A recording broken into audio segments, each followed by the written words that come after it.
네, 이렇게 변동성이 심한 장세 속에서 어떤 테마가 시장을 주도할 것인지 미리 캐치하고 선점하는 게 좋을 것 같습니다. 그래서 마련한 시간인데요. 이주연의 테마 쇼핑, 먼저 이주연 위원님 연결해 보도록 하겠습니다. 위원님 안녕하세요.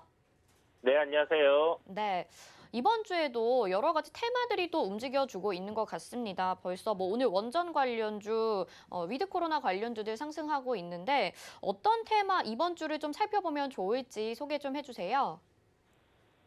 네, 이번 주는 일단 뭐 월요일이라서 그런 건 모르겠지만, 뭐 전체적으로 이렇게 중소형주들, 개별 테마들이 좀 강하게, 움직이는 흐름은 안 나오고 있는 것 같아요. 전체적으로 일단, 수급이 많이, 이렇게 분산되어 있는 그런 모습이고요.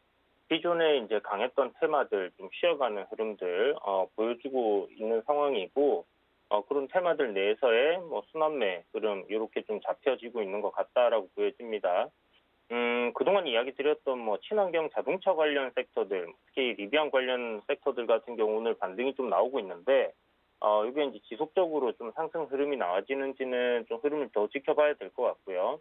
뭐 후발주들, 흐름이 굉장히 괜찮은 모습을 보여주고는 있다라는 생각이 듭니다. 그래서 뭐 이런 테마들도 괜찮기는 한데, 일단 오늘은 그 시장에서 가장 중심적으로 이렇게 움직이고 있는 그런 흐름을 보여주고 있는 테마들을 준비를 했습니다. 일단 원전 관련 테마들 당연히 오늘 강세를 보여주고 있는데 강할 때 매수를 하라라고 말씀드리는 게 아니라 이런 강한 종목들이 추세적인 상승을 지속적으로 유지를 해주고 있는 상황에서 뭐 눌림이 나오는 구간이라든지 뭐 그렇게 좀 접근을 하는 게 필요하다라는 부분들 알아두시면 좋을 것 같고요.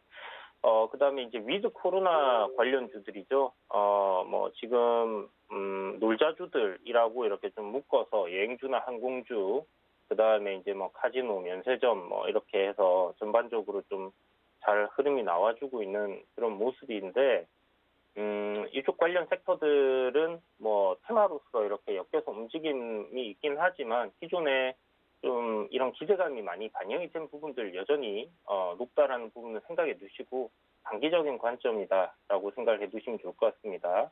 그리고 이제 마지막으로 볼 테마는 두나무 관련주인데요. 가상화폐 시장이 좀 뜨겁습니다. 그러다 보니까 요 관련된 테마주들 다시 한번 좀 부각이 되고 있는 그런 모습이다라는 생각이 들고요. 현재 뭐 비트코인이라든지 신고가 갱신을 하고 있는 모습 뭐 그런 부분들 종합적으로 좀 이야기를 드려볼까 합니다. 첫 번째로는 일단 이제 탄소 제로라는 이야기가 정부에서 나오기 시작하면서 우리가 지금 봐야 되는 부분들이 탄소 관련주들도 분명히 있지만 지금 뭐 탄소 제로를 하기 위해서는 화석 연료를 이제 안 써야 되는 그런 상황이 오는 건데요. 그렇게 됐을 때 에너지가 지금 부족한 부분들, 그러니까 전력이 부족하고 난방비가 이제 지속적으로 좀 들어간다라는 부분들 이런 거 생각하면 결국 이 원전이라는 부분을 우리가 인류가 이제 포기를 하기는 좀 힘들다라고 봐야 되는 부분이 아닐까라는 생각이 듭니다. 그래서 그런 관점에서 아마 원전주들이 지속적으로 좀 상승을 하는 흐름이다라고 보셔야 될 것 같고, SMR이라든지 뭐 소형 원전 그리고 기존 대비해서 이제 사고나 이런 부분들이 발생할 확률이 1000분의 1로 이제 줄어든다라는 이야기들이 나오고 있죠. 그래서 이런 원전 관련주들 지금 시장에서 좀 강하게 부각이 되고 있는 그런 모습이고, 탄소 중립을 이제 목표로 한 상황인데, 우리가 이제 신재생 에너지 관련해서 확대 정책을 펴고 있는 상황이지만, 단기간 내에 지금 부족한 전력량을 모두 다, 그런 신재생 에너지 관련으로 뽑아낼 수가 없기 때문에, 결국은 원전이, 뭐, 사라지는 게 아니라 더 발전을 해서, 이제 더, 이렇게 영향을 미치게 된다라는 부분이죠. 영국 같은 경우 지금 원전 확대 이야기가 나오고 있고 프랑스도 마찬가지입니다. 특히나 이제 이번에 이제 인플레이션 영향도 있겠지만 분명히 지금 가스 관련해서 러시아 쪽에서 이런 부분 유럽으로 이렇게 공급하는 부분들 이런 부분에서의 이제 그 에너지 안보 차원도 영향을 좀 미치고 있다라고 봐야 될 것 같고요. 지금 국제 글로벌 에너지 가격이 급등을 하고 있습니다. 이제 원유 같은 경우는 84달러 정도를 넘어섰고요. 뭐 지금 추정치는 거의 한 90달러 이상을 보고 있는 상황이기 때문에 이런 부분들이 이제 지속적으로 상승을 하게 될 경우 신재생 에너지에 대한 뭐 수요는 당연히 늘어날 가능성이 좀 높다라고 봐야 될 것 같습니다. 어차피 이제 들어가는 비용이 비슷하다면 신재생 에너지 쪽으로 이렇게 봐야 되는 부분인데 아까 말씀드린 것처럼 그런 과도기를 이제 거쳐가는 와중에 우리가 이제 뭐 또 에너지를 안 쓸 수는 없기 때문에 이런 원전 관련주들이 전체적으로 좀 부각을 받고 있고 현재 지금 가장 뭐 대장주로 이렇게 좀 생각을 할 만한 종목은 일진파워가 있을 것 같고요. 그 다음에 좀 대형주 중에는 두산중공업이 있습니다. 특히 이제 두산중공업 같은 경우는 이제 SMR 관련해서 지금 미국에서 좀 진행되고 있는 뭐 그런 기업이 하나 있는데 그 기업과의 이제 그 협력 업체로 이렇게 좀 들어가 있는 부분이 있기 때문에 소형 SMR 그러니까 소형 원전 관련된 관련주로도 이렇게 좀 엮여 있는 상황이죠. 우상향 흐름을 잘 타고 있는 일진파워 같은 경우는 이제 추세적인 흐름이 꺾이지 않는 선에서의 조정이라면 분명 공략을 해볼 만한 종목이지 않겠나 단기적으로 이렇게 좀 공략을 해볼 수 있겠다라는 생각이 들고요.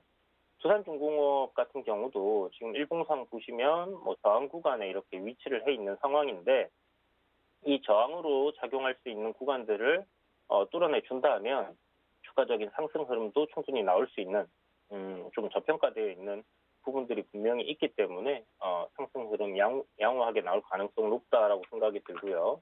한전기술이라든지 뭐 한전산업 지금 신고가 갱신을 하고 지속적으로 좀 상승 흐름 뻗어가고 있습니다. 그래서 단기적으로는 뭐 목표치에 좀 다 달았다라고 생각을 할 수는 있겠지만은 눌림 이후에 다시 재상승하는 흐름이 나올 가능성이 높기 때문에 이번 주는 원전 관련주들의 흐름을 좀 더 지켜보는 것이 좋겠다라는 생각이 들고요. 또 한전산업이라고 있죠. 한전산업도 뭐 원전 관련주로 이제 엮여 있는 부분인데 신고가를 갱신 앞두고 있습니다. 그래서 지금 현재 뭐 대장주다라고 한다라면 일진파워하고 한전기술 정도를 대장주로 뽑을 수 있을 것 같고 두산중공업, 한전산업 등은 후발주로 좀 따라가는 그런 형태다라고 생각을 하시고 눌림 시에 접근을 해보는 게 좋을 것 같다. 테마주는 항상 대장주 위주로 여러분들 좀 공략을 해보시는 게 좋다라고 말씀드렸는데 그런 부분들 좀 참고하시면 좋을 것 같고요. 이제 두 번째 테마는 위드 코로나 그러니까 이제 우리 일상으로의 회복입니다. 뭐 단계적 일상 회복이라는 이야기들이 나오고 있는데 정부에서 이제 이걸 시행을 한다라는 이야기가 나와요. 지난주 주말에 2차 접종 완료까지 한 70%가 나와줬고요. 보통 70% 나오면 이제 집단 면역 가능성이 이제 생기는 그런 단계이기 때문에 이렇게 이제 위드 코로나 시대를 우리가 맞이하게 되는 게 아닌가 하는 그런 기대감이 좀 있습니다. 현재 여행 관련주들 보면 굉장히 좀 강세의 흐름을 보여주고 있는데, 특히 이제 좀 눈에 띄는 종목이라고 하면 뭐 노란풍선 같은 경우 굉장히 좀 큰 폭으로 많이 올라왔습니다. 그리고 지금 이제 저항 자리들 구간에서 거래량이 좀 많이 터지고 있기 때문에 시세가 여기서 이제 끝날 가능성도 좀 있다라는 부분들을 여러분들이 꼭 참고를 해두셔야 되고요. 여행 관련도 항공 관련주들 뭐 대한항공이라든지 뭐 이제 아시아나항공이라든지 뭐 항공주들 뭐 저가 항공들도 많고 티웨이 항공이라든지 지금 눌림 구간을 끝내고 이제 되돌리는 흐름이 만들어지고 있는데 최근에 이제 저점 구간을 형성했던 이런 가격대들을 이탈하지 않는다면 반등하는 그림이 이어질 가능성이 좀 높다라고 보시고 접근을 하는 게 맞다 싶은데 어디까지나 지금 많이 선반영되어 있는 부분입니다. 그래서 실질적으로 정부에서 이제 위드 코로나 시대를 시작을 한다라는 얘기가 나오게 되면 관련주들이 끝나버리는 시세 끝나버리는 그런 가능성이 열려 있다라는 부분을 좀 생각을 하시고요. 관련된 뉴스들 한번 잘 살펴보시고 접근이 필요할 것 같고 뭐 호텔 신라라든지 이런 호텔 관련주들 그러니까 크게 큰 폭으로 좀 오르지 않은 종목들이 있습니다. 실적적인 부분도 당연히 개선이 될 여지가 남아있는 부분들이고 이런 것들 카지노 관련주들도 마찬가지고요. 면세점 관련주들도 보셔야 되는데 예전에 한번 글로벌 텍스프리라고 제가 이제 부모리포트에서 바닥권에 있을 때 한번 다뤘던 종목이죠. 이 종목 역시나 지금 그 국내 여행객들이 많이 오고 쇼핑을 하게 될 경우에 이런 수혜를 좀 볼 수 있는 기업이다라고 보시고 뭐 저점권에 있으니까 음봉으로 밀릴 때마다 이 위드 코로나 관련주로 뭐 분할 매수하는 전략은 유효하겠다. 보시면 뭐 트렌드가 이렇게 이제 만들어졌기 때문에 트렌드 하단 자리를 최대한 공략을 해보시는 전략으로 접근해 보시면 괜찮을 것 같아요. 자, 그리고 이제 마지막 테마는 업비트 다들 아실 텐데 두나무라는 회사가 있습니다. 우리금융 지주를 요번에 이제 지분을 한 10% 정도 인수하겠다라는 이제 얘기가 나오고 있는 상황인데요. 이 업비트를 소유한 두나무라는 회사가 지금 현재 뭐 5월 달부터 이제 이야기 계속 나오고 있죠. 미국 나스닥 상장을 노리다가 뭐 뉴욕 증시 상장한다라는 이야기들이 나오고 있는 그런 상황이고요.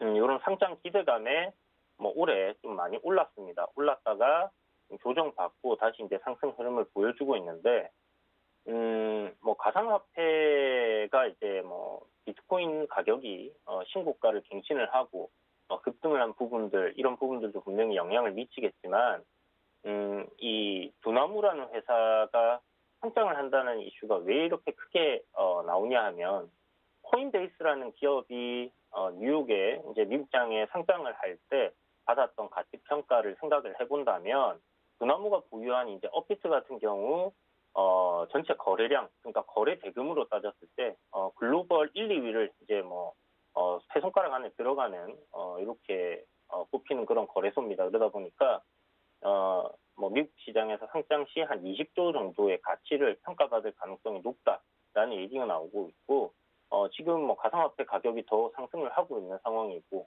좀 더 핫해진다면 추가적인 뭐 그런 평가를 좀 받을 수 있지 않겠나라고 생각을 하는 부분이 있습니다. 일단 뭐 그 가상화폐 관련해서 암호화폐 ETF가 상장이 됐는데 미국에서 이제 그동안 증권위에서 계속 제재를 해왔어요. 그런데 이번에는 그런 제재가 전혀 없었다라는 것은 미국 정부에서도 이 비트코인이라든지 아니면 암호화폐들에 대한 부분을 자산으로 좀 인정을 한다라는 그런 뭐 흐름으로 볼 수 있을 것 같고요. 그렇다라면 지금 두나무 같은 이런 큰 업비트를 보유한 이런 회사들 같은 경우는 좀 앞으로 굉장히 좀 전망이 밝다라고 얘기를 할 수 있을 것 같습니다. 특히 이제 정부에서 그 실명 관련해 가지고 이제 이렇게 좀 기간을 부여하고 이렇게 좀 개선을 유도를 했었는데, 중소거래소들 같은 경우는 이런 부분에 이제 뭐 진행을 못하면서 좀 문제가 되었던 부분들이 있고요. 그래서 일단은 업비트가 이런 부분에서 이제 좀 수혜를 계속 입을 가능성이 좀 높다라고 보시면 될 것 같고, 이 두나무의 지분을 보유한 우리기술투자, 그다음에 하나투자증권, 뭐 H노 인베스트 정도를 보시면 될 것 같습니다. 네, 이주연 의원님이 이번 주에 눈여겨봐야 할 테마들 말씀을 해주셨습니다. 저희 노란톡 들어오시면요, 좀 더 자세하게 이야기 나눠보실 수 있으니까요. 샵 0082번으로 이주현 이렇게 보내주시면요, 들어오실 수 있게 저희가 답장으로 링크 보내드리도록 하겠습니다. 자, 그럼 오늘 어떤 테마들을 쇼핑하셨는지 화면으로 다시 한번 정리해 보시죠.